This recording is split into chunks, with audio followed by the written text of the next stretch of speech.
Selamat datang di Videos, channel rekomendasi buat lo. Dengan gue Hendrik, gue mau ucapkan selamat bergabung di Final, fakta internet dan analisa. Di konten terbaru ini, kita akan memberikan hasil fakta yang kita temukan di internet dan analisanya gue rangkum cuman buat lo. Oke, langsung saja untuk video pertama kita, penyebab tenggelamnya kapal Titanic yang jarang dibahas. Kurangnya persediaan lifeboat atau perahu penyelamat. Dari sumber yang kami temukan, kapal Titanic ini mampu membawa 64 sekoci yang cukup untuk menampung hingga 4.000 orang. Karena alasan estetika dan akan diliput oleh ratusan wartawan saat tiba di New York, pengelola kapal mewah ini memutuskan hanya membawa 20 sekoci dalam perjalanannya.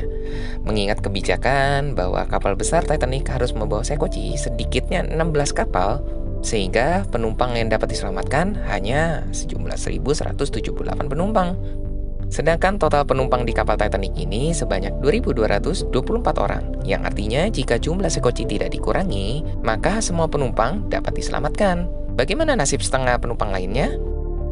Karena keadaan panik dan terancam, sekoci menjadi barang yang sangat diperebutkan, hingga terjadi kecerobohan, yaitu satu sekoci hanya terisi 20 orang dan diprioritaskan untuk perempuan dan anak-anak. Yang seharusnya bisa membuat 65 orang dalam satu sekoci. Karena masalah ini membuat korban di insiden kapal Titanic ini semakin banyak.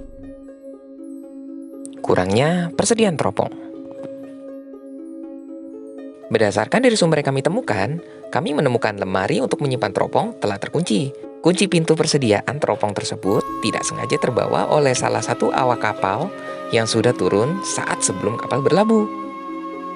Dengan keadaan teropong yang terkunci di dalam lemari tersebut, pada awalnya petugas mau melakukan penjebolan paksa. Tapi pihak manajemen kapal tidak setuju karena kapal masih baru. Saat sedang mempermasalahkan masalah teknis tersebut, ada beberapa awak kapal yang berpendapat bahwa tidak efektif untuk melihat sekitar dengan teropong dalam keadaan malam hari. Lalu, untuk membantu nakoda dalam melihat, maka di ujung depan kapal didirikanlah menara pos jaga yang sangat tinggi yang disebut sarang gagak. Namun, karena terbatasnya jumlah teropong yang masih tersedia, petugas jaga di sarang gagak pun tidak kebagian teropong sama sekali. Dapat dibayangkan, berlayar hanya menggunakan mata telanjang untuk mengawasi sekitar dan juga belum ada radar kapal yang dapat membantu nakoda untuk melihat keadaan sekeliling kapal.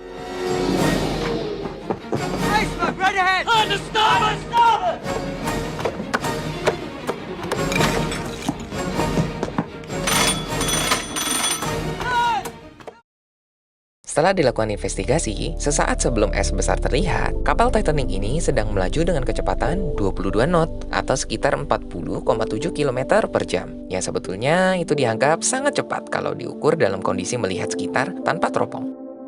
Jadi bisa kita ilustrasikan seperti ini. Panjang kapal Titanic adalah 269 meter atau sekitar 3 kali panjang lapangan sepak bola, melaju dengan kecepatan 40,7 km per jam. Lalu petugas jaga kapal di sarang gagak melihat es besar di depan mereka yang jaraknya hanya tersisa 40,2 km dari kapal, yang artinya kapal ini harus membelokkan arah secara tajam dengan waktu yang sangat sempit. Dengan kemungkinan terburuk yang bisa diprediksi, bagian kapal bisa lolos dari es atau hanya tergores. Tapi karena kapal yang terlalu panjang sehingga sulit untuk bisa mengendalikan dari mulut hingga ekor kapal, sehingga kapal mewah ini menabrak gunung es.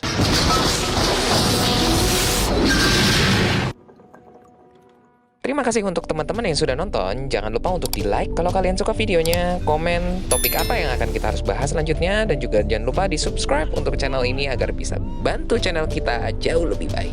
Gue Hendrik dari Videos, cabut dulu. Bye!